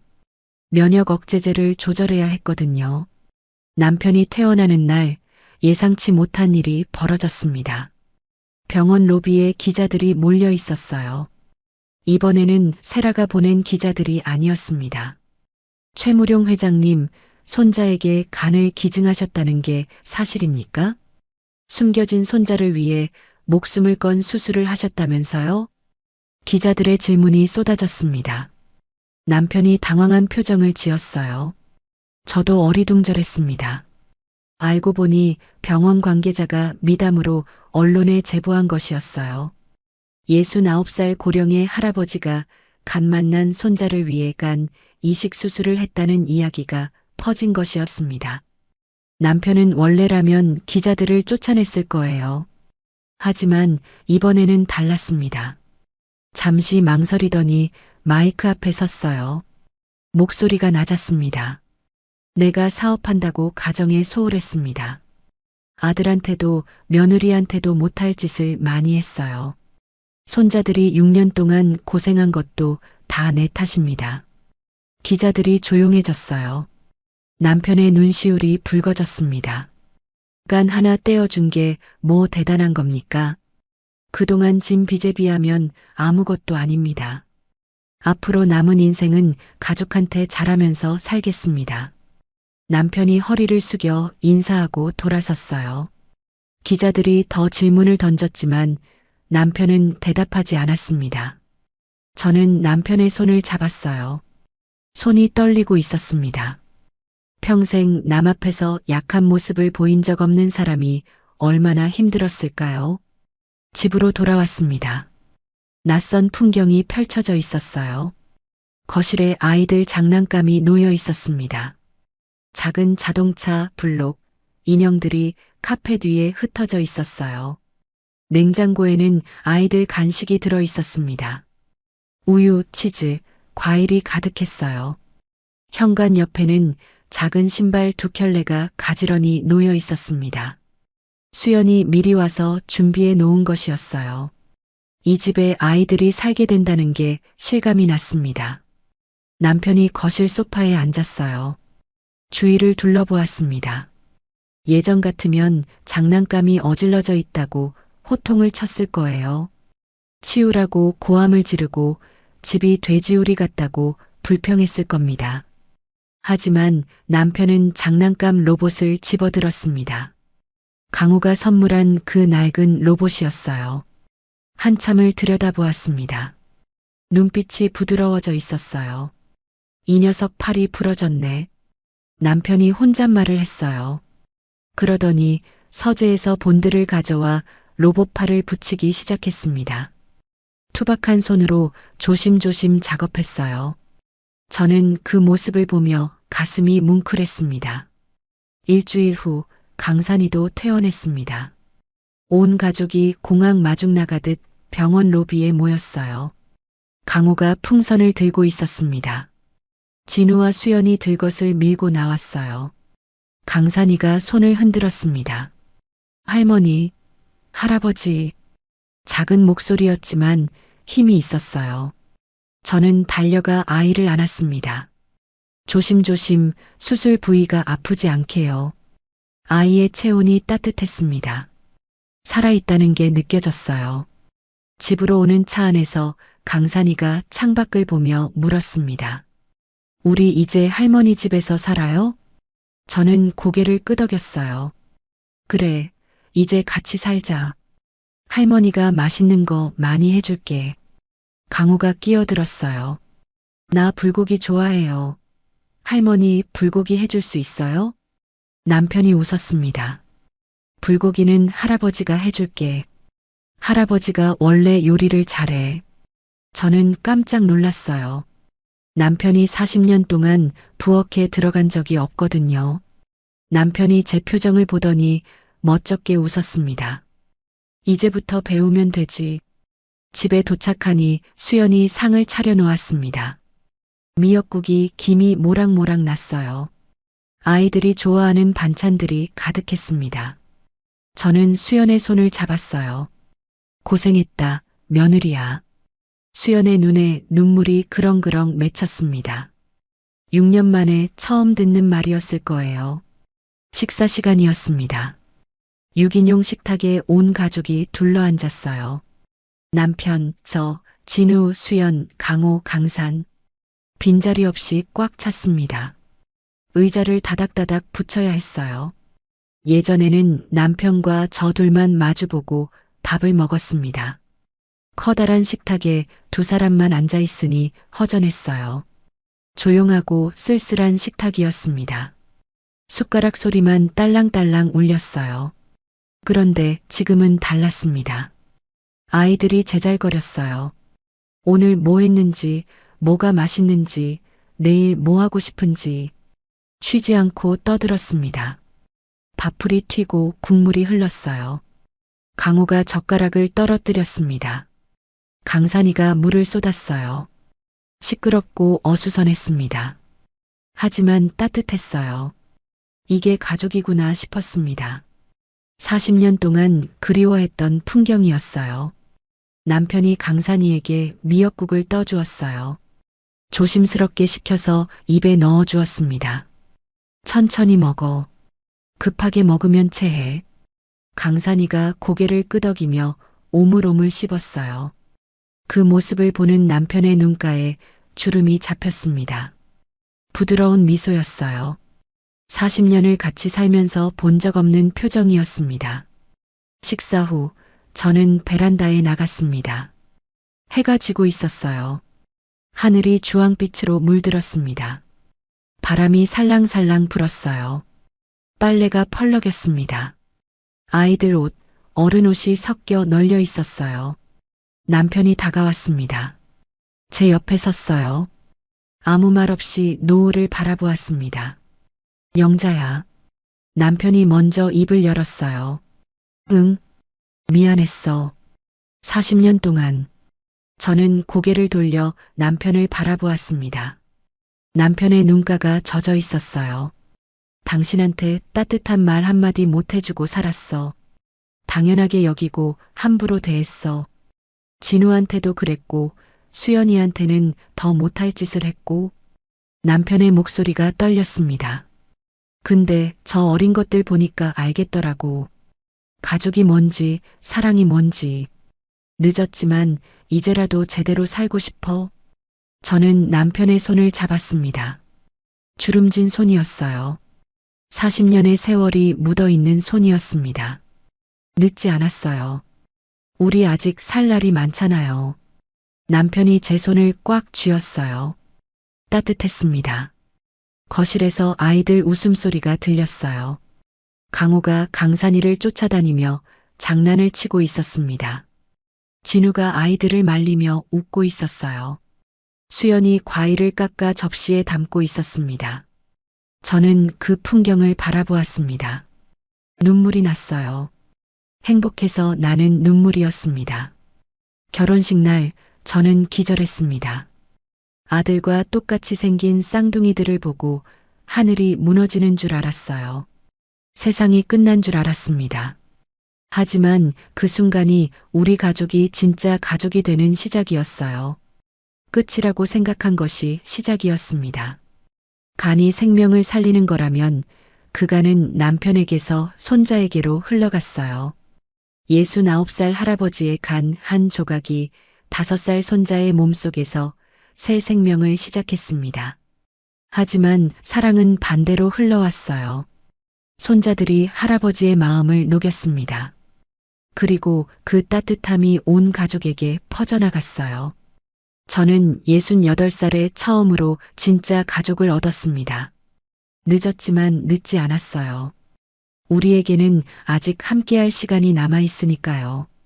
10년이 될지 20년이 될지 모르지만 남은 시간 동안 우리는 진짜 가족으로 살 것입니다. 창밖으로 첫 번째 별이 떴습니다. 저는 손을 모으고 빌었어요. 이 행복이 오래가기를, 우리 가족 모두 건강하기를, 그리고 강산이 뱃속의 할아버지 간이 오래오래 열심히 일해주기를요. 거실에서 아이들이 할아버지를 불렀습니다. 할아버지, 같이 놀아요. 남편이 제 손을 놓고 거실로 갔어요. 아이들 사이에 앉았습니다. 로봇을 들고 아이들과 놀기 시작했어요. 서툴렀지만 행복한 얼굴이었습니다. 저는 베란다에 기대어 그 모습을 지켜보았습니다. 이 순간을 평생 기억할 것 같았어요. 40년을 기다린 보람이 있었습니다. 오늘의 사연 어떠셨나요? 사연이 마음에 닿았다면 더 좋은 사연으로 찾아뵐 수 있도록 구독과 좋아요를 눌러주세요. 그리고 사연의 주인공을 위한 따뜻한 말씀도 댓글로 부탁드립니다.